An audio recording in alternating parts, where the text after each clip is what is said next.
সবাইকে আজকে লাইভ ক্লাসে শুভেচ্ছা।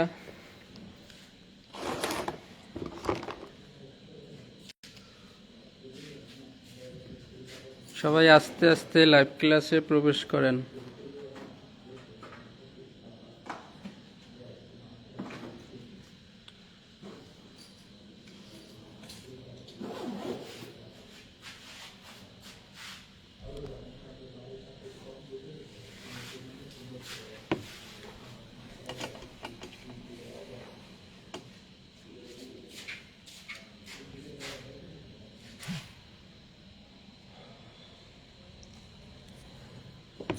আমাদের গ্রুপে, হোয়াটসঅ্যাপ গ্রুপে লাইভ ক্লাসের লিংক দেওয়া আছে, সবাই সেখান থেকে প্রবেশ করেন।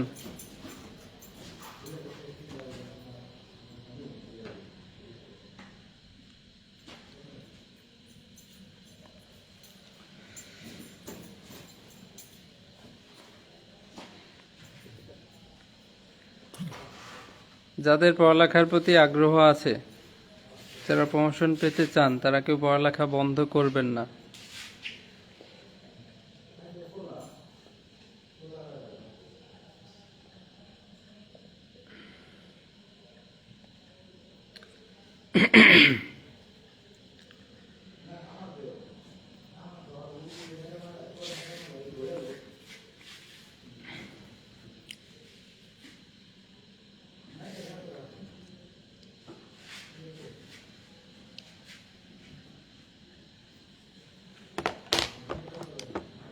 সবাই ক্লাসে প্রবেশ করেন।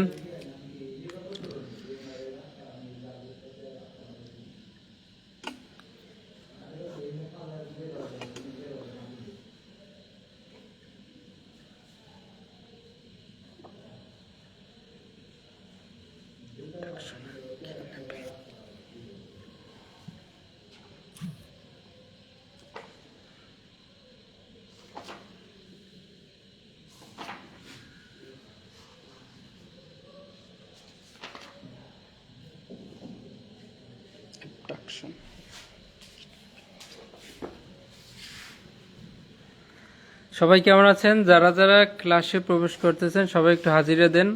আমাদের হাতে সময় খুবই কম, আমরা মূল ক্লাস শুরু করব।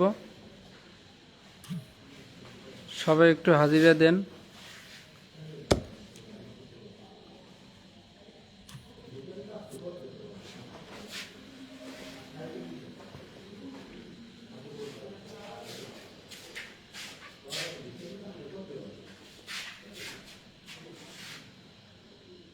Slow connection.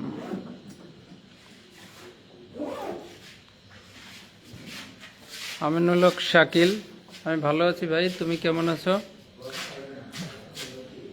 যারা প্রমোশন পেতে চান, আপনাদের জন্য অনেক বড় বড় ফাইল অপেক্ষা করতেছে, অনেক বড় বড়, অনেক বেশি বেশি প্রমোশন হবে 2027 সালে, এটা মাথায় রাখেন।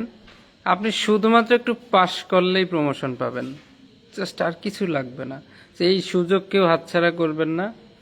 আমাদের অনেকগুলো ইউনিট হবে 27 সালে, একটা বড় কিছু অপেক্ষা করছে। সো একটু কষ্ট করে পড়েন। আমরা তাহলে আমাদের ক্লাসে চলে যাই। কি আসলো না আসলো কি করার, জোর করে তো কাউকে আনা যাবে না। গতকালের পড়াগুলো একটু রিভিশন দেই আমরা। অপরাধমূলক বল প্রয়োগ এবং আক্রমণ,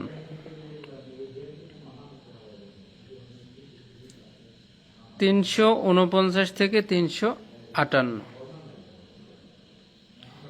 বল প্রয়োগ মানে কি? কাউকে একটু ধাক্কা দেওয়া, বল প্রয়োগ করা, মুভ করানো। বল প্রয়োগটা হচ্ছে কাউকে মুভ করানো। এখন নর্মাল যদি বল প্রয়োগ হয় সেটা কিন্তু অতটা অপরাধ না, কিন্তু যখন অপরাধ করার উদ্দেশ্যে বা অপরাধ করার জন্য কাউকে বল প্রয়োগ করবেন, সেটা হবে অপরাধমূলক বল প্রয়োগ। অপরাধ করার জন্য যদি কাউকে আপনি বল প্রয়োগ করেন, মুভ করান, তার ক্ষতি, বিরক্তি বা জখম করার উদ্দেশ্যে যদি তাকে বল প্রয়োগ করেন, সেটা হবে অপরাধমূলক বল প্রয়োগ। 350। এবারে আক্রমণটা কি? আক্রমণ হচ্ছে আপনার এমন একটা অঙ্গভঙ্গি, এটা কিন্তু একটু দূর থেকে, মানে চোখের সামনে কিন্তু দূর থেকে এমন একটা অঙ্গভঙ্গি করতেছেন যাতে ওই লোকটা ভয় পাচ্ছে।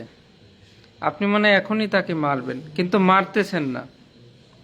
এমন একটা অঙ্গভঙ্গি করতেছেন যার দ্বারা সামনের লোকটার মধ্যে একটা ভীতির সঞ্চার বা ভীতি সৃষ্টি হচ্ছে, ভয়ের সৃষ্টি হচ্ছে, সেটা হচ্ছে আক্রমণ।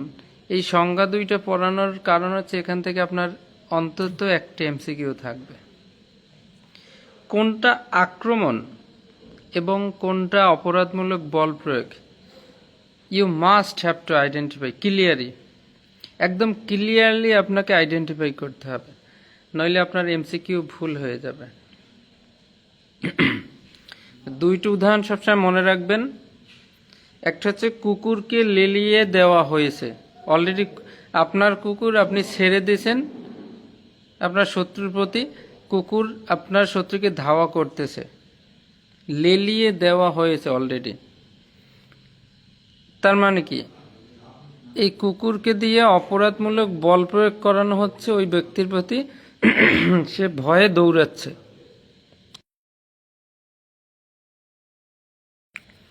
আর একটা হচ্ছে আপনি কুকুরটার দড়িটা ছাড়তেছেন আস্তে আস্তে, যা দেখে ওই লোকটা ভয় পাবে। আপনি এখনো পুরোপুরি ছেড়ে দেন নাই, দড়িটা আপনার হাতে থাকবে, তো আপনি একটা ভয় দেখাচ্ছে। আপনি একটা মারার একটা অঙ্গভঙ্গি করতেছেন, এখনো মারেন নাই।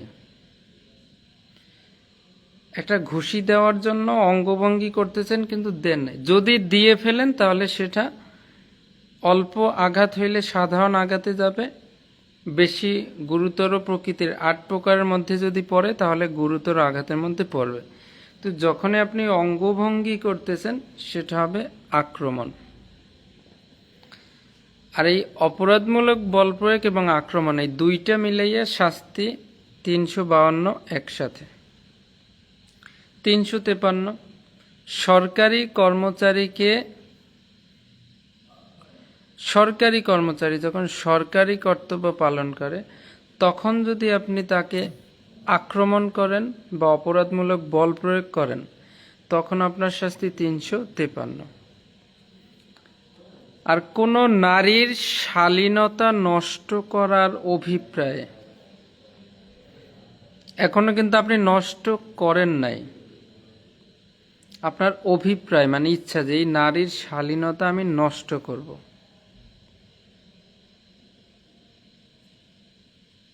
এই শালীনতা আমি নষ্ট করব। একটা মেয়ে হেঁটে যাচ্ছে, আপনি তার ওড়না ধরে টান দিলেন,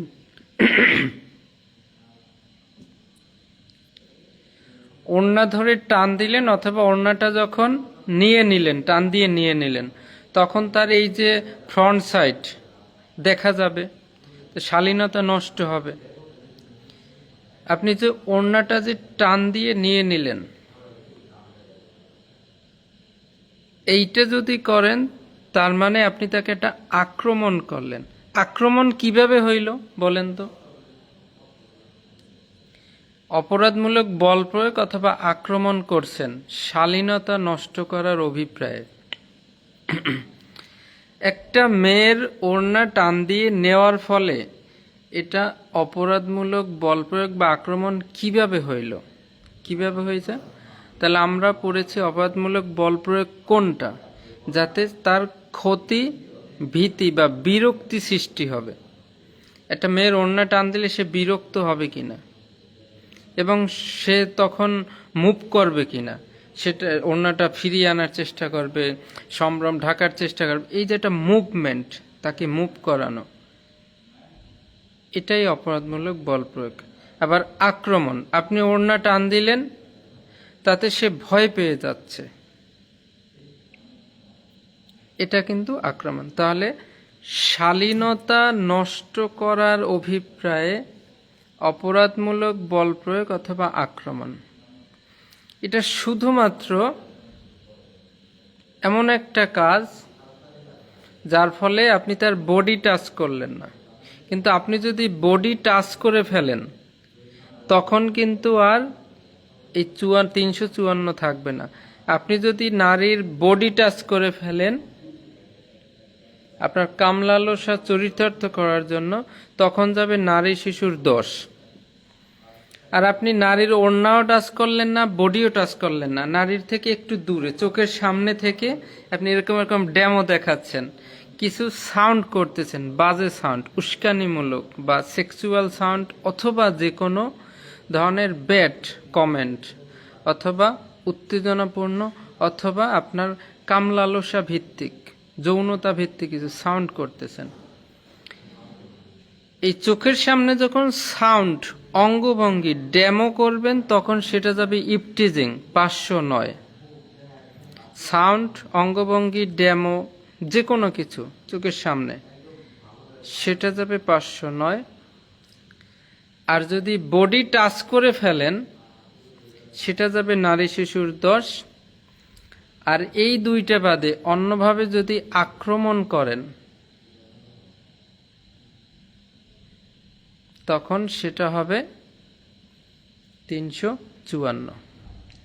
355,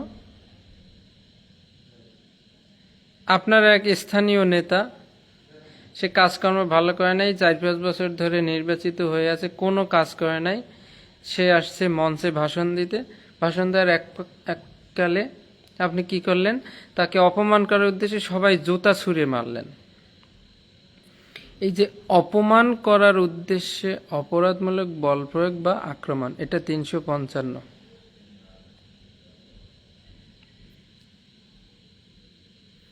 আর একটা আছে 356, কোনো লোক বাহিত সম্পত্তি, অর্থাৎ সে কানে পড়ে আছে, নিজে যেটা বহন করে, আপনি যে সম্পত্তিটা নিজের বডিতে বহন করবেন সেটাকে বলা হয় বাহিত সম্পত্তি। আপনি একটা আইফোন ইউজার, আইফোন ব্যবহার করেন, আপনি কানে, নাকে, গলায় স্বর্ণের জিনিসপত্র অর্নামেন্টস ইউজ করতেছেন, আপনি একটা অনেক টাকা পয়সা ভর্তি একটা মানি ব্যাগ ব্যবহার করতেছেন, এই যে কোনো এই সম্পত্তিগুলা চুরি করার উদ্দেশ্যে, যদি কেউ আপনাকে অপরাধমূলক বল প্রয়োগ বা আক্রমণ করে তখন যাবে 356। যদি চুরিটা করে ফেলে তখন কিন্তু আর 356 থাকবে না, তাহলে ওই চুরির শাস্তিতে চলে যাবে। আগামী ক্লাসে আমরা দেখব। তাহলে যদি চুরি করার উদ্দেশ্যে আক্রমণ করছে, আপনার মানিব্যাগ নেওয়া শুরু হয়েছে, আপনি কপ করে ধরে ফেললেন, আক্রমণ করেছিল, তাহলে তখন কিন্তু 356, এই 356 যাবে। আর যদি চুরিটা হয়ে যায় তাহলে আপনার যাবে চুরির শাস্তিতে। তাহলে 356 মনে রাখবেন, বাহিত সম্পত্তি চুরি করার উদ্দেশ্যে। অনেকে বলে এটাকে বাহিত সম্পত্তি চুরি, না, এখানে চুরি গিয়ে থেমে যাওয়া যাবে না। বাহিত সম্পত্তি চুরি করার উদ্দেশ্যে অপরাধমূলক বল প্রয়োগ বা আক্রমণের শাস্তি। আশা করি সবাই বুঝতে পারছেন। আপনাদের জন্য বড় ধরনের প্রমোশনের ফাইল অপেক্ষা করতেছে 2027 সালে, অনেক প্রমোশন হবে। আপনি যদি পাশ করে থাকেন, শুধুমাত্র সিরিয়ালটা ম্যাটার না, পাশ করে থাকলেই আপনার প্রমোশন হওয়ার সম্ভাবনা 80% 2027 সালেও। অনেক ধরনের ফাইল তৈরি হবে। সো প্লিজ, আই রিকোয়েস্ট, আপনাকে পড়ালেখা ছেড়ে দিয়ে না প্লিজ, এই ভুলটা করবেন না, কারণ আপনার সময়টা চলে যাবে, পরে আপনি আফসোস করবেন যে কি করলাম। সো একটা প্রমোশন নেন, সারা জীবন চাকরি করে একটা প্রমোশন যদি আপনি না নিতে পারেন, আর এই প্রমোশনের বয়সটা কীরকম জানেন, এই যে আপনি যখন অনেক বছর চাকরি হয়ে যাবে তখন কি এইসব আইন, এই ঝামেলা আপনি নিতে পারবেন? আপনার সংসার, পরিবার পরিজন, স্ত্রী, পুত্র, এর মধ্যে থেকে হবে না ভাই। এই ইট ইজ হাই টাইম, এটাই আপনার শ্রেষ্ঠ সময়। It is high time. একবার করেন না প্লিজ, একবার। পড়ালেখা কিছুই না, শুধু একটা মাইন্ডসেট যে এই জিনিসটা আমার লাগবে। অনেক প্রেমিক প্রেমিকা দেখেন ভালোবাসে, ভালোবাসে, ভালোবাসার পরে মা বাবা জেনে যায় যে আমার ছেলে অমুক মেয়ের সাথে অথবা আমার মেয়ে অমুক ছেলের সাথে, তখন মা বাবা বিভিন্ন প্রকার চেষ্টা করে, না ওই মেয়ের সাথে বিয়ে দেব না, ওই ছেলের সাথে বিয়ে দেব না। তখন তারা কি বলে, যেভাবে হোক ওকেই আমার লাগবে। এই যে একটা মাইন্ডসেট, সে মস্তিষ্কে একটা সেট করে নেয়, আমি যাকে ভালোবাসি ওকেই আমার লাগবে। তখন কিন্তু যে কোনোভাবে তারা যখন পালিয়ে বিয়ে করে, প্রথমে মা বাবা মেনে নিতে চায় না, পরে কিন্তু ঠিকই মেনে নেয়। তা আপনি যখন মাইন্ডসেট করবেন, I I want to be a officer, আমি একজন, আমার অফিসার হতে হবে, তখন প্রথমেই কিন্তু ওই যে মা বাবা মেনে নিতে চায় না প্রথমে, তা আপনার কিন্তু মানে প্রথমে অতটা ভাল লাগবে না, মানে ব্রেন ওটা নিতে পারছে না। তা আস্তে আস্তে কিন্তু ঠিকই আপনার পরে যেমন মা বাবা মেনে নেয়, এরকম কিন্তু আপনার সওয়াইতে হবে। প্রথমে পালিয়ে বিয়ে করে প্রথমেই বাড়ি আসা যাবে না, কিছুদিন অন্যদিকে থাকতে হবে, পরে যখন তাদের রাগ কমে যাবে, ঠিক আছে, তো কি কি কিরকম থাকতে হবে, অন্যদিকে যেখানে কেউ আপনাকে চেনে না, একদম আপনি আর সে থাকবেন, কিছুদিন দূরে কোথাও গিয়ে থাকবেন। সো পড়ালেখাটা হচ্ছে সেই মাইন্ডসেট, এবং এতদিন যাদের সঙ্গে ছিলেন, কিছুদিনের জন্য আপনার একলা হয়ে যেতে হবে শুধু পড়ার টেবিলে, এরপরে আস্তে আস্তে সবাই মেনে নেবে, ঠিক আছে। So this is the method. আপনার একটা মাইন্ডসেট তৈরি করতে, আমি একটা অফিসার হব, এটা করলে তখন পড়ালেখার প্রতি ভালোবাসা এমনিতেই আসবে। So be quiet and read properly. কত স্টুডেন্ট ছিল এই আমার ক্লাসে, অল্প কয়েকজন আছে, এবং এই কয়জনেই কিন্তু র্যাঙ্ক পাবে। আপনি দেখে নিন আপনার মধ্যে কি একটা ভালো লাগা কাজ করবে যখন আপনি প্রমোশনটা পাবেন। প্রমোশনের আগের দিনটা আপনি চিন্তা করেন তো, প্রমোশনের আগের দিনটা আপনাকে পুট আপ শোনানো হয়েছে যে আগামীকাল আপনার র্যাঙ্ক ব্যাচ পড়ানো হবে। ব্যাপারটা কি আসলে, আগামীকাল আপনার র্যাঙ্ক ব্যাচ পড়ানো হবে, আপনি আপনি প্রস্তুত হন, আপনি র্যাঙ্ক ব্যাচ কেনেন, ঠিক আছে, ভালো পোশাক আশাক ঠিক করেন, আগামীকাল র্যাঙ্ক পড়ানো হবে। এই দিনটা আপনার জন্য কতটা, মানে আমি ভাবলে আমার কান্না চলে আসে। What a memorable day it is. এটা আপনার জীবনে আসলে আপনার কেমন লাগবে, আগামীকাল আপনাকে এসআই নিরস্ত্র র্যাঙ্ক পড়ানো হবে। প্লিজ, আর মাত্র 4টা মাস, একটু কষ্ট করেন প্লিজ, ডোন্ট লিভ দ্যাট, এটা আপনি ছেড়ে যাইয়েন না। সো এত মোটিভেশন মানায় না আমার মতো সাধারণ মানুষের মুখে, তারপর আমি বলতেছি আপনি ছেড়ে যাইয়েন না। আপনি প্রমোশন পাইলে আমার কিছুই না, আই হ্যাভ নাথিং, কিন্তু আমার ভালো লাগবে আপনার এগিয়ে আসেন, ইয়ং জেনারেশন, শুধু একটু পড়ালেখা প্লিজ।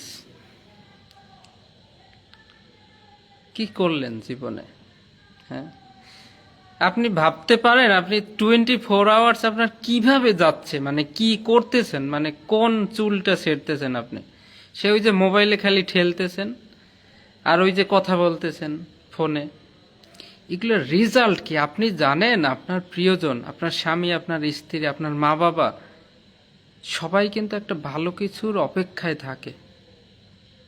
দিন শেষে যখন আপনি নিজেকে ব্যর্থ বলে নিজেকে আবিষ্কার করবেন, তখন কিন্তু ওই পরিবারের লোকজনের কাছে আপনি অতটা আপনার ভ্যালু কমে যাবে। So be quiet, today is not the end. আজকে কিন্তু শেষ না, আরও আপনার সামনে দিন আছে। আপনার ব্যাটসম্যানেরা র্যাঙ্ক পেয়ে যাবে সবাই, আর আপনি একমাত্র থাকবেন যে র্যাঙ্ক পান নাই। এই বিষয়টা কেমন? প্লিজ একটু সচেষ্ট হন, প্লিজ। মাইন্ডসেট, আর কিছুই না ভাই, শুধু মাইন্ডসেট। আমার একজন অফিসার হতে হবে, আমি আর কিছু জানি না, আমার ওই মেয়েকেই লাগবে, আমি ওকে ভালোবাসি, আমি কি জানি না, পৃথিবীর কেউ না মানলে আমার কিছু আসে না, আমি ওকেই বিয়ে করব, আমি অফিসার হব, কারণ আমি ওকে ভালোবাসি, কারণ আমি পড়ালেখা ভালোবাসি। লাস্ট একটা কথা বলি, আমাদের ইন্ডিয়ান বাংলা একটা মুভি আছে হিরোগিরি, মুভিতে নায়ক দেব দেব যে নায়ক আছে এরকে আপনারা সবাই চেনেন। এই দেব, সে থাকে ভাইপো, আর মিঠুন চক্রবর্তী থাকে কাকা। এই মিঠুন চক্রবর্তীর কাকা সে এতদিন রাজত্ব করতেছে, এখন হঠাৎ দেব ওই এলাকায় এসে সেও রাজত্ব করতেছে। এখন মিঠুন চক্রবর্তী এতদিন তো খুব ভালোভাবে ওই এলাকা বসগিরি দেখাইছে, এখন এই ভাইরপো এসে তার কাজে বাধা দিচ্ছে। সে যখানেই লোক পাঠায় সেই ভাইরপো এসে মারপিট করে সেটা ছিনিয়ে নিয়ে যায়। এইভাবে করতে করতে 1 দিন 2 দিন 3 দিন করতে করতে করতে করতে এখন মিঠুন চক্রবর্তীর সব ব্যবসা নষ্ট হয়ে যাচ্ছে, সব চাঁদাবাজি বন্ধ হয়ে যাচ্ছে, তার লোকজনদেরকে মেরে ফেলতেছে। তারপর লাস্টে একদিন মিঠুন চক্রবর্তী একটা কথা বলে, আর কোনো কথা নয়, রাজকে শেষ করে দাও। এই ভাইরপোর নাম থাকে রাজ, নায়ক দেবের নাম থাকে রাজ। আর কোনো কথা নয়, রাজকে শেষ করে দাও। সো আপনার এরকম একটা থাকতে হবে, স্পিয়া, যে আর কোনো কিছু নয়, আর কোনো ইন্ডিভিজুয়াল মুভমেন্ট নয়, পড়ার টেবিলে বসে যাও, রাজকে শেষ করে দাও, সমস্ত বাজে অভ্যাসকে শেষ করে দাও, পড়ার টেবিলে বসে যাও। একবার বসলেই আপনি প্রমোশন পেয়ে ঘরে ফিরবো। মাকে বলে আসবেন তোমার সন্তান প্রমোশন পেয়ে ঘরে ফিরবে। This is actual mindset. এটা আপনি করলে আপনি প্রমোশন পাবেন। তো অনেক কথা বললাম, কেউ কিছু মনে করবেন না। আজকে আমরা পড়ব 359 থেকে 377 পর্যন্ত। একটা হচ্ছে মনুষ্য হরণ, একটা হচ্ছে অপহরণ।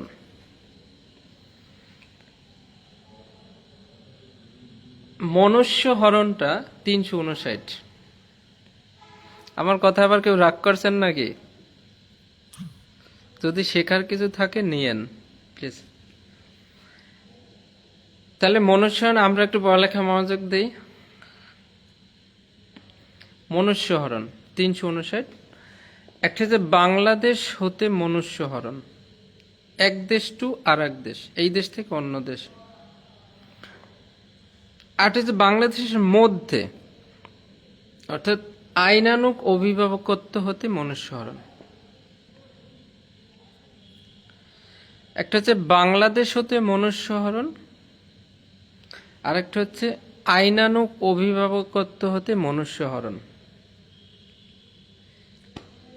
আইনানুগ অভিভাবকত্ব মানে কি? অভিভাবক, বাবা মা হচ্ছে সন্তানের অভিভাবক। শুধুই কি বাবা মা অভিভাবক?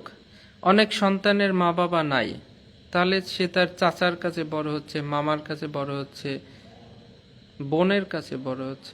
তো যে দায়িত্বে থাকবে সে হচ্ছে আইনানুগ অভিভাবক। তাহলে বাংলাদেশ থেকে মনুষ্য হরণ করলে 360, আইনানুগ অভিভাবক হতে মনুষ্য হরণ করলে 361। একটা হচ্ছে মনুষ্য হরণ আর একটা হচ্ছে অপহরণ। একটা হচ্ছে মনুষ্য হরণ আর একটা হচ্ছে অপহরণ। মনুষ্য হরণ 359, অপহরণ হচ্ছে 362।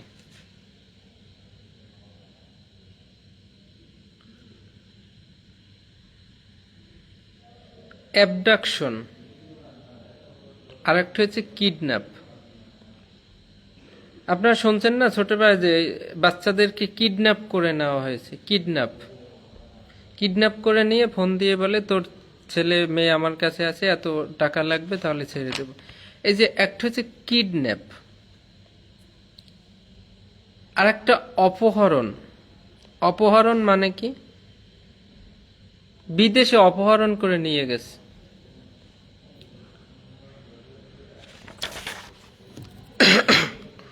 তাহলে এই যে মনুষ্য হরণ, এটা কিন্তু বেশিরভাগ ক্ষেত্রে কিডন্যাপ কিন্তু বেশিরভাগ ছোট মানুষদের, অর্থাৎ অল্প বয়সীদের করা হয়। আপনার দুইটার আমাদের একটা পার্থক্য আসবে, মনুষ্যহরণ এবং অপহরণের মধ্যে পার্থক্য লেখুন।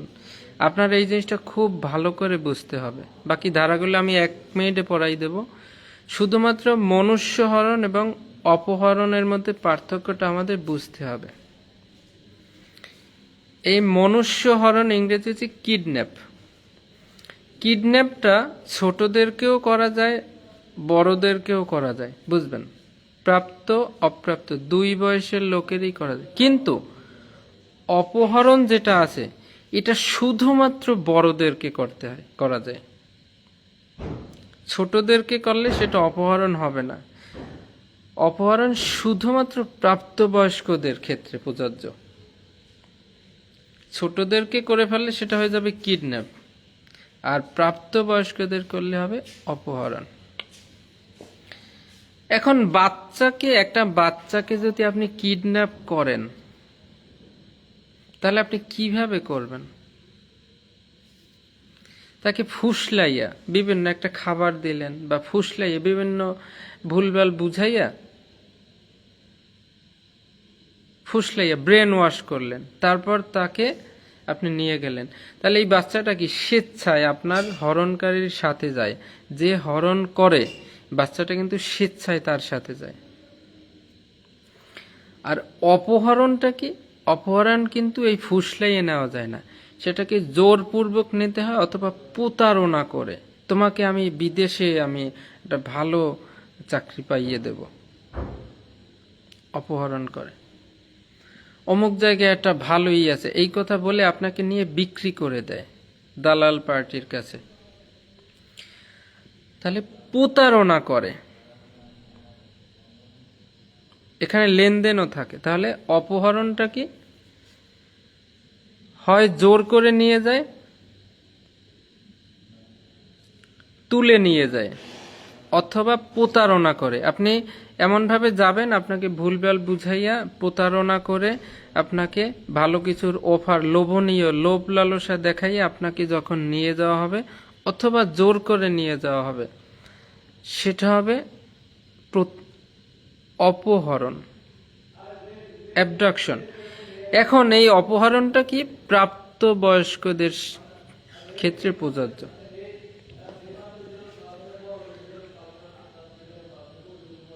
এখন অপহরণ করলে সে কিভাবে যায়? তাকে যদি জোর করে না হয় তাহলে সে কি স্বেচ্ছায় যায়? সে জোরপূর্বক যেতে বাধ্য হয়। তাহলে আমরা কিডন্যাপের সংজ্ঞাটা হচ্ছে, মনুষ্যহরণের সংজ্ঞা হচ্ছে, কোনো ব্যক্তিকে ফুসলিয়ে এক স্থান থেকে অন্য স্থানে স্থানান্তর করাকে মনুষ্যহরণ বলে, কিডন্যাপ। মনে করেন মনুষ্যহরণের ক্ষেত্রে একটা বাচ্চাকে কল্পনা করবেন যে একটা বাচ্চাকে কিডন্যাপ করে নেওয়া হচ্ছে। তাহলে কিভাবে নেওয়া হচ্ছে? কোনো ব্যক্তিকে ফুসলিয়ে এক স্থান থেকে অন্য স্থানে স্থানান্তর করাকে মনুষ্যহরণ বলে, কিডন্যাপ বলে। এবার অপহরণের ক্ষেত্রে একটা বড় মানুষকে, প্রাপ্তবয়স্ক মানুষকে চিন্তা করবেন। তাহলে কোনো ব্যক্তিকে জোরপূর্বক অথবা প্রতারণামূলকভাবে এক স্থান থেকে অন্য স্থানে স্থানান্তর করাকে অপহরণ বলে। তাহলে এবার মনুষ্যহরণটা কি? প্রাপ্ত অপ্রাপ্ত বড় ছোট উভয় ক্ষেত্রেই করা যায়, তবে অপহরণটা শুধুমাত্র বড়দের, প্রাপ্তবয়স্কদের ক্ষেত্রে করা যায়। মনুষ্যহরণের সংজ্ঞা 359 ধারা, আর অপহরণের সংজ্ঞা 362 ধারা। মনুষ্যহরণের শাস্তি 363, 364, অপহরণের শাস্তিও 363, 364। মনুষ্যহরণ অর্থাৎ কিডন্যাপ করলে যাকে কিডন্যাপ করা হয় সে স্বেচ্ছায় হরণকারীর সাথে যায়, আর অপহরণ করলে জোর করে, অর্থাৎ জোরপূর্বক সে অপহরণকারীর সাথে যেতে বাধ্য হয়। এইভাবে আপনি যদি 5টা পার্থক্য লিখতে পারেন তাহলে আপনি ফুল মার্ক পাবেন। তাহলে আমাদের মনুষ্যহরণ, কিডন্যাপ, মনুষ্যহরণের ক্ষেত্রে আপনি একটা বাচ্চাকে কল্পনা করবেন, অপহরণের ক্ষেত্রে আপনি একটা বড় প্রাপ্তবয়স্ক মানুষকে কল্পনা করবেন, আর বাকিগুলো সংজ্ঞা, শাস্তির ধারা এগুলো দিবেন। এই মনুষ্যহরণ অপহরণের পার্থক্যটা আমরা বুঝলাম। এটা আমি ডিজিটাল প্রিন্ট আকারে গ্রুপে দিয়ে দেব, সেখান থেকে আরো দেখে নেবেন। তাহলে 362 ধারা আমরা অপহরণ পাইলাম। অপহরণের সংজ্ঞা, অপহরণের সংজ্ঞা হচ্ছে কোনো ব্যক্তি যখন অন্য কোনো ব্যক্তিকে প্রতারণা করে, প্ররোচনা, প্রতারণার মাধ্যমে অথবা জোর করে, বাধ্য করে, অন্যায়ভাবে এক স্থান থেকে অন্য স্থানে স্থানান্তর করে, সেটা হচ্ছে অপহরণ। এখন অপহরণের শাস্তি বা মনুষ্যহরণের শাস্তি 363 নর্মাল অপহরণের। কিন্তু খুন করার উদ্দেশ্যে যদি অপহরণ করে তখন আসবে 364। অর্থাৎ কোনো ব্যক্তিকে খুন করার উদ্দেশ্যে যদি অপহরণ করে নিয়ে যাওয়া হয় তাহলে 364। কিন্তু অপহরণ করে নিয়ে যদি খুন করে ফেলে তাহলে কত ধারা আসবে? সবাই একটু বলেন তো।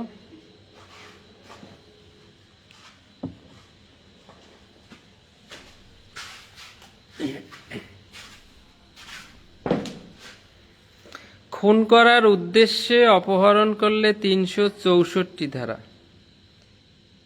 কিন্তু খুন করার উদ্দেশ্যে, খুন করে নাই, কিন্তু যদি খুন করে ফেলে নিয়ে, তাহলে খুনের শাস্তি কত? 302 ধারা। খুন করে ফেললে 302 ধারা।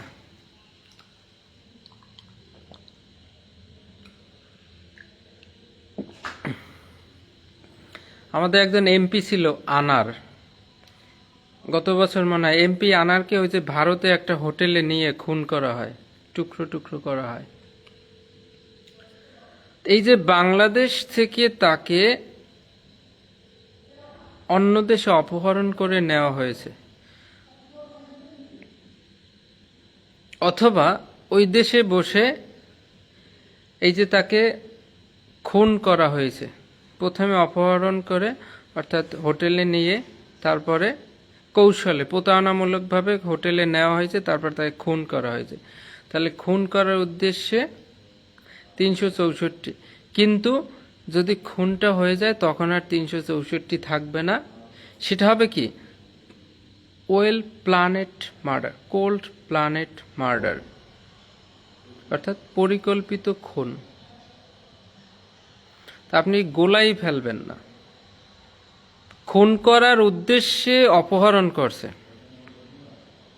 একটা লোককে নিয়ে যাচ্ছে যে ওকে প্রতিমার সামনে বলি দেওয়া হবে, এরকম দণ্ডবিধিতে একটা উদাহরণ আছে।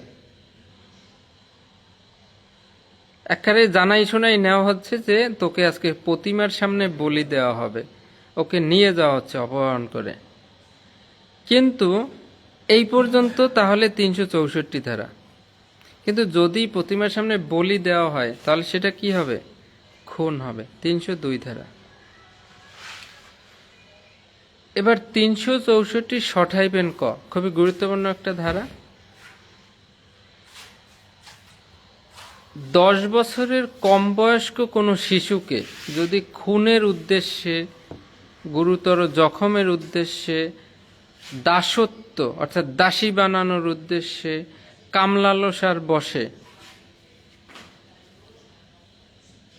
কামলালসার বশে আনার জন্য, অথবা এগুলোর আশঙ্কা থাকে, এরকম পরিস্থিতিতে যদি অপহরণ বা মনুষ্যহরণ করা হয়। একটা মেয়ের বয়স 12 বছর, তার বডি ফিগার খুবই ভালো, দেখতে শুনতে, স্কিনটা, গায়ের বর্ণ সুন্দর। এই মেয়েটাকে অপহরণ করা হলো। কেন অপহরণ করা হলো?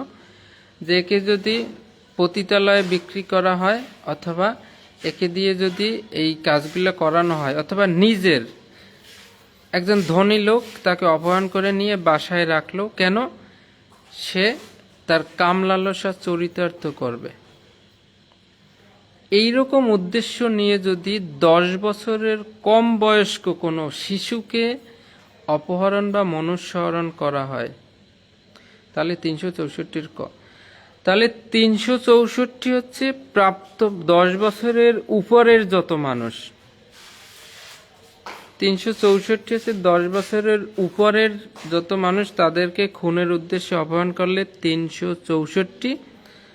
আর 364 শটাইবেন ক হচ্ছে 10 বছরের কম যারা, তাদেরকে যদি খুন করার উদ্দেশ্যে অপহরণ করা হয় তাহলে 364 ক। এই দুইটার ভেরিয়েশন আপনারা বোঝার চেষ্টা করবেন।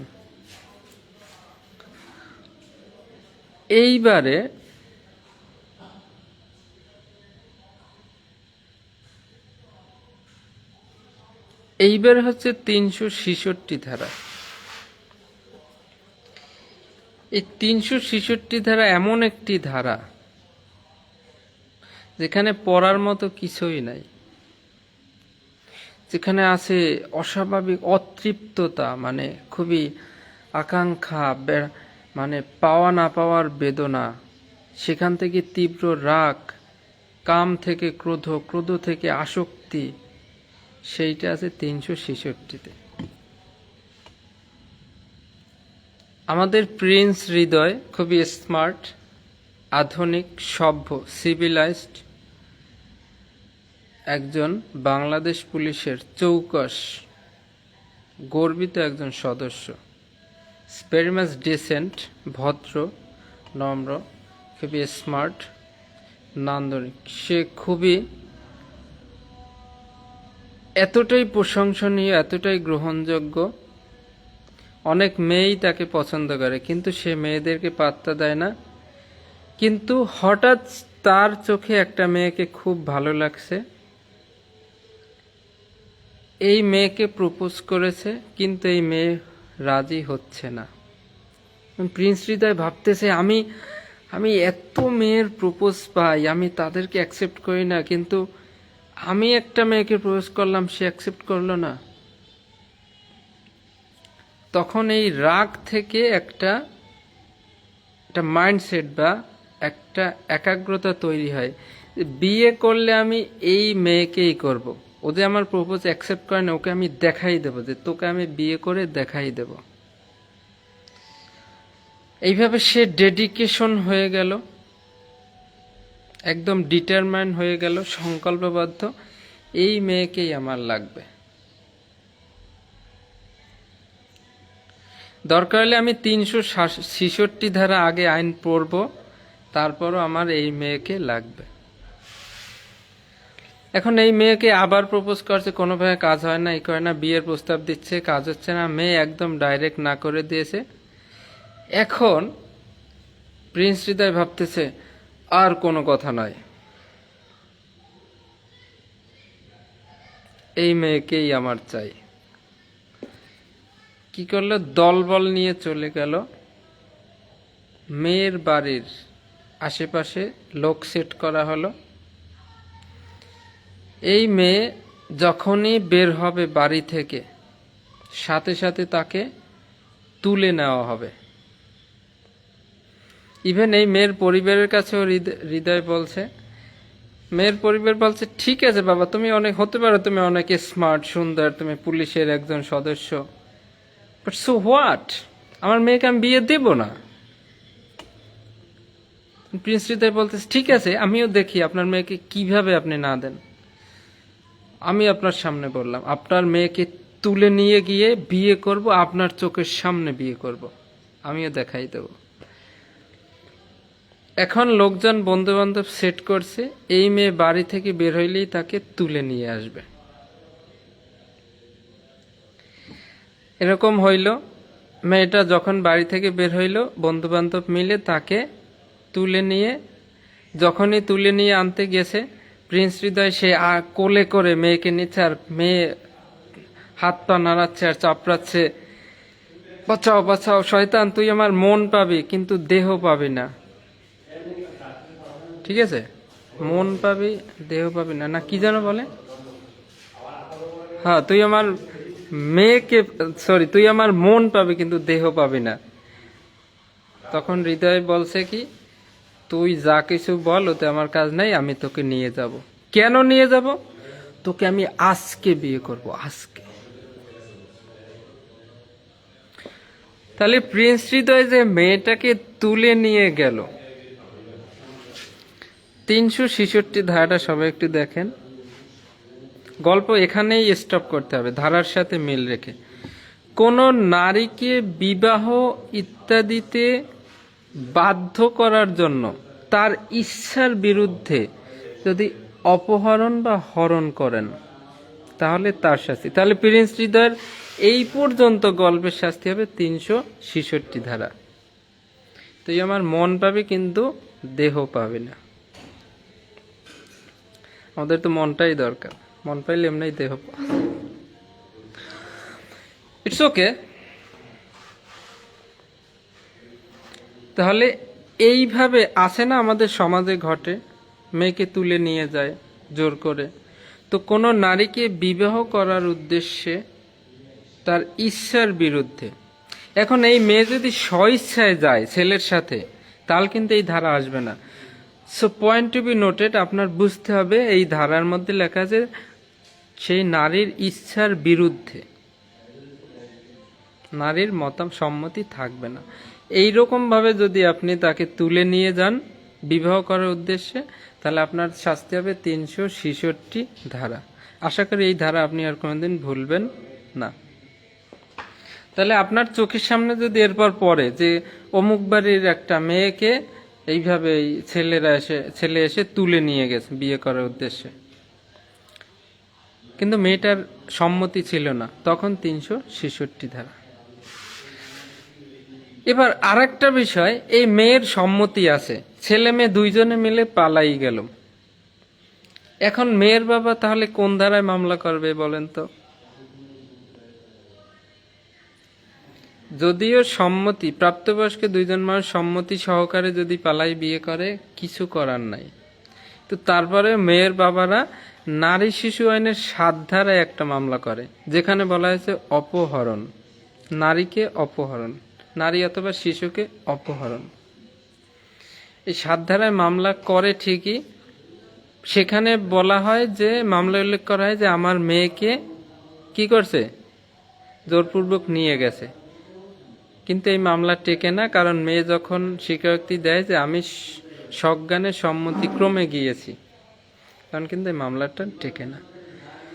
সো নারীর যদি ইচ্ছা না থাকে, আপনি যদি তাকে বিবাহের উদ্দেশ্যে তুলে নিয়ে যান, তাহলে 366 ধারা। আর যদি নারী পুরুষ ইচ্ছা থাকে, তারপরও যদি মেয়ের বাবা মামলা করতে চায়, তাহলে নারী শিশু 7 ধারায় মামলা করতে পারবে, অপহরণের মামলা।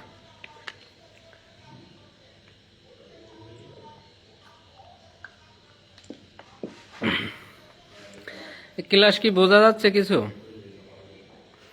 আমরা এইভাবে ধীরে ধীরে পড়বো, এমনভাবে পড়বো যাতে পরের বার যখন আমরা এই আইনটা রিভিশন দেব, আমাদের যেন বেশি সময় ইনভেস্ট করা না লাগে, অল্পতেই যেন আমরা বুঝতে পারি। আপনি আস্তে আস্তে শেখেন, কিন্তু বিষয়টা শেখেন, এটা জরুরি। 369 369 ধারা, এটা খুবই সবার মনে রাখতে হবে। দেহ আবরণ চুরি করার অভিপ্রায়ে 10 বছরের কম বয়স্ক শিশু অপহরণ। একটা মনে করেন 8 বা 9 বছরের একটা শিশু, তার গায়ে অনেক স্বর্ণের অর্নামেন্টস আছে, এইটা চুরি করার জন্য এই শিশুটাকে যখন অপহরণ বা মনুষ্যহরণ করা হবে, তখন তার শাস্তি হবে 369। চুরি করার অভিপ্রায়, চুরি কিন্তু করে নাই এখনো, চুরি করার উদ্দেশ্যে ওই বাচ্চাটা সহই নিয়ে গেছে, তখন 369। আর যদি ওর গায়ের অর্নামেন্টস গুলো চুরি করে নেয়, তাহলে কিন্তু চুরির শাস্তি আসবে। ঠিক 356-তে আমরা পড়ছিলাম বাহিত সম্পত্তি চুরির অভিপ্রায়ে আক্রমণ, চুরিটা হয় না এখনো, তখন 356। তেমনি 369 ধারাটা হচ্ছে দেহ আবরণ চুরি করার অভিপ্রায়ে মনুষ্য হরণ বা হরণ। And আপনাকে শোয়াই ফেলার জন্য একটা এমসিকিউ দিল যে রহিম নামক একজন 10 বছরের কম বয়স্ক শিশুর গায়ে অনেক স্বর্ণের অর্নামেন্ট ছিল। শফিক নামক এক ব্যক্তি উক্ত অর্নামেন্টসগুলো চুরি করে নিয়ে যায়। এক্ষেত্রে শফিকের অপরাধ নিম্নোক্ত কোন ধারায় বর্ণিত আছে? আপনি পড়লেন 10 বছরের কম বয়স্ক শিশু, দেহ আবরণ আছে, এটা চুরি করছে, ইয়েস 369 দিয়েই আপনি তো ইয়েস এক মার্ক কনফার্ম। আসলে কি হবে? দ্যাটস ওয়াই আপনাকে বিষয়টা বুঝতে হবে। এখানে যখন চুরিটা হয়ে গেলে সেখানে কিন্তু আর এই 369 ধারা হবে না, তখন কিন্তু চুরির শাস্তি আসবে, চুরি অথবা ছিনতাই, সেই শাস্তি আসবে। এখানে বলছে চুরি করার অভিপ্রায়ে যদি 10 বছরের কম বয়স্ক শিশুকে অপহরণ করে, চুরি করার অভিপ্রায়ে, তাহলে আমাদের 369 কখন আসবে? 356 কখন আসবে? যেখানে অপরাধমূলক বল প্রয়োগ অথবা আক্রমণ লেখা থাকবে। হ্যাঁ, আর 369 কখন আসবে? যেখানে অপহরণ বা মনুষ্যহরণ লেখা থাকবে। আপনাকে যদি ওখানে লেখা থাকে চুরি করলো, তাহলে কিন্তু সেখানে মনুষ্যহরণ অথবা অপহরণ লেখা নাই, তার মানে এই ধারা আসবে না। সো দিস ইজ হোয়াট আপনাকে বুঝতে হবে, প্রত্যেকটা আলাদা আলাদা। যেমন মনুষ্যহরণ অপহরণের ধারা 359 থেকে মনে করেন 375 পর্যন্ত আছে, অথবা 73 পর্যন্ত আছে। আক্রমণের ধারা আছে 349 থেকে 358। এইটা লেখা থাকলে ওই ধারার মধ্যে আপনার ব্রেন খাটাতে হবে যে এখানেই উত্তরটা হবে।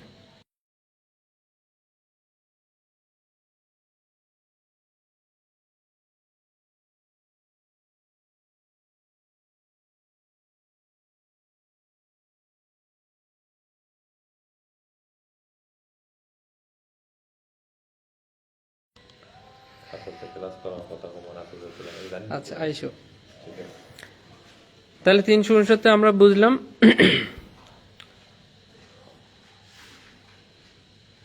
একটা ধারা আছে 374, বেআইনি শ্রমে বাধ্য করা। কোন একটা মানুষকে আপনি বেআইনিভাবে যদি শ্রম দিতে বাধ্য করেন, তাহলে 374।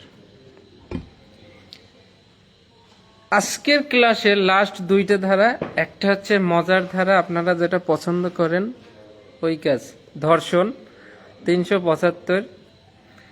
আমি বলছি তুই আমার মন পাবি কিন্তু দেহ পাবি না। আমি কিন্তু মানে শুদ্ধ মানসিকতায় বলছি, কিন্তু এই আমিনুল হক শাকিল আর রমেশ চন্দ্র দাস এরা বডিকে এত পছন্দ করে, এরা কিন্তু বলছে তুই আমার দেহ পাবি, অর্থাৎ এদের এইটাই লাগবে। তো এইটা যাদের লাগবে তারা শুনে রাখেন, আপনি দেহ অর্জন করলেন কিন্তু এটা কিন্তু ধর্ষণও হয়ে যেতে পারে। তো কখন ধর্ষণ হবে কখন ধর্ষণ হবে না এটা আমাদের একটু বুঝতে হবে।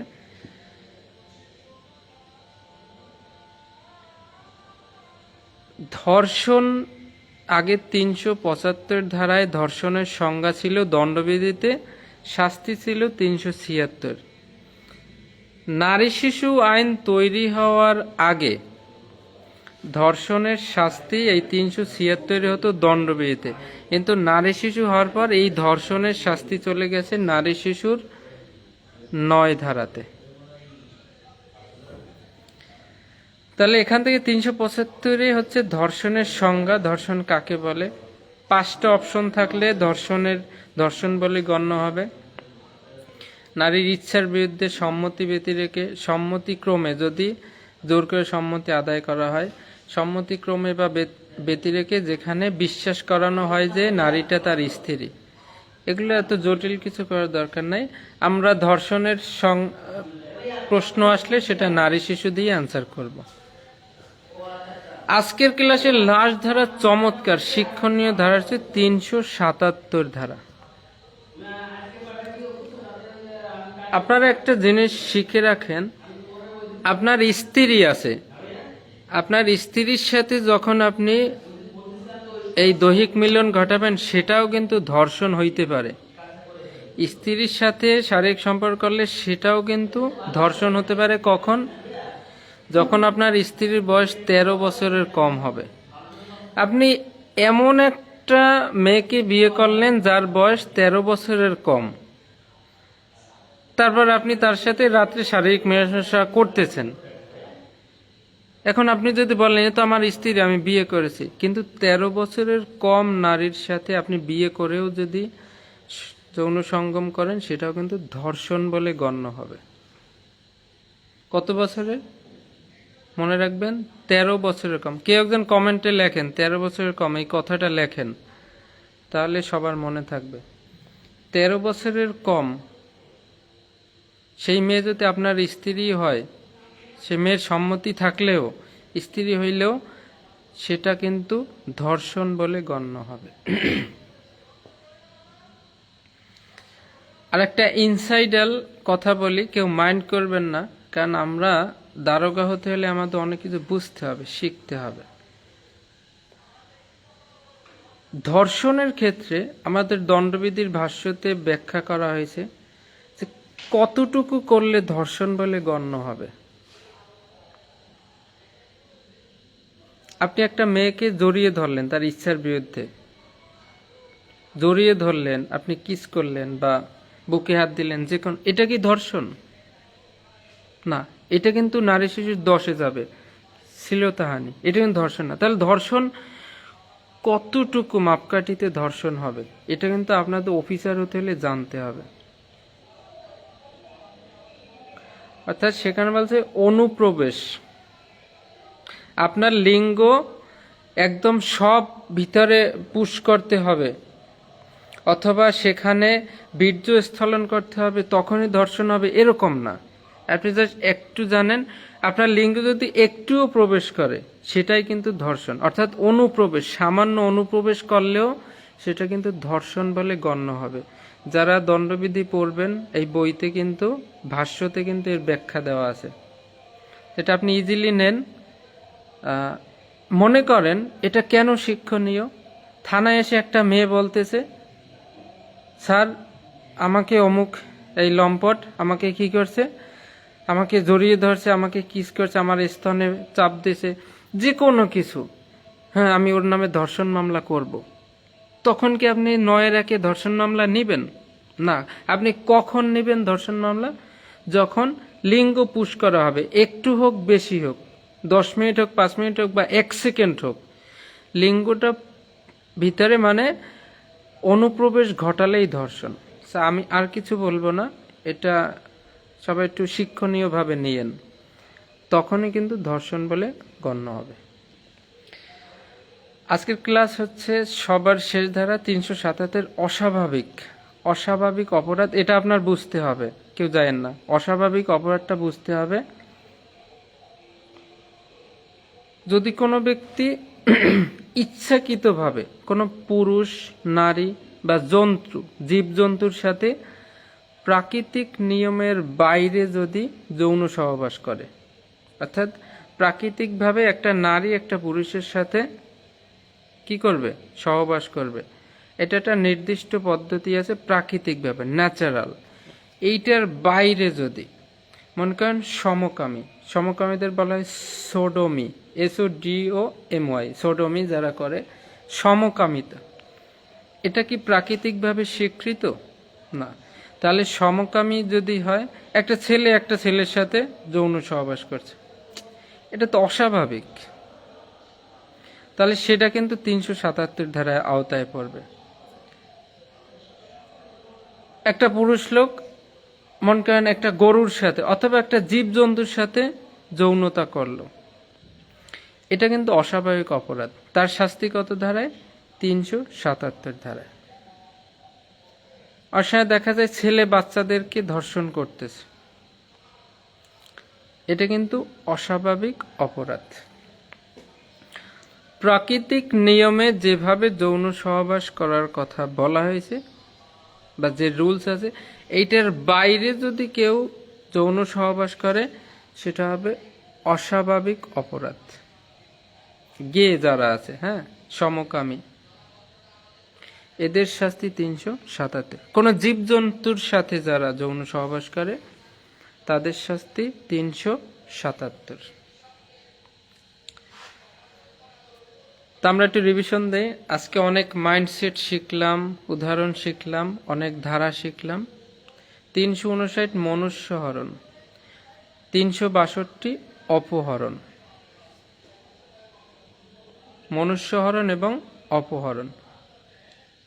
মনুষ্যহরণ কিডন্যাপ, বাচ্চাদের ক্ষেত্রে ভাববেন যে এটা প্রাপ্ত অপ্রাপ্ত উভয় ক্ষেত্রে করা যায়, তবে অপহরণটা শুধুমাত্র প্রাপ্তবয়স্কদের ক্ষেত্রে। মনুষ্যহরণ অপহরণের শাস্তি 363। খুন করার উদ্দেশ্যে অপহরণ 364। 10 বছরের কম বয়স্ক শিশুকে খুন করার উদ্দেশ্যে অপহরণ 364 সঠাইবেন ক। 366 সেই যে একটা মেয়েকে তার ইচ্ছার বিরুদ্ধে যদি বিবাহ করার উদ্দেশ্যে তুলে নিয়ে যাওয়া হয় 366। আর দেহ আবরণ চুরি করার উদ্দেশ্যে 10 বছরের কম বয়স্ক শিশুকে যদি আপনি অপহরণ করেন তাহলে 369 চুরি করার অভিপ্রায়ে। 374 বেআইনি শ্রমে বাধ্য করলে শাস্তি। 375 ধর্ষণের সংজ্ঞা। আর 377 যত অস্বাভাবিক যৌনতা রয়েছে প্রাকৃতিক নিয়মের বাইরে সেগুলো সবগুলোর শাস্তি 377। So thank you so much. অনেকে শিখলাম আমরা। আগামী ক্লাসে আমন্ত্রণ রইল। এভাবে আমরা অল্প অল্প শিখব। প্রত্যেকে এই যে কয়জন আছেন প্রতিনিয়ত ক্লাস করার চেষ্টা করবেন। আপনি লাইভ ক্লাসে যতটা কনসেন্ট্রেশন আপনার মনোযোগ থাকে এটা কিন্তু আপনি পরের রেকর্ড ক্লাসে এতটা থাকে না। So be careful. প্রতিদিন 24 ঘন্টার মধ্যে 1 ঘন্টা শুধু আমাকে দেন, আপনি একজন অফিসার হবেন। Thank you so much. সবার জন্য শুভকামনা। আগামী ক্লাসে আমন্ত্রণ রইল। শুভরাত্রি।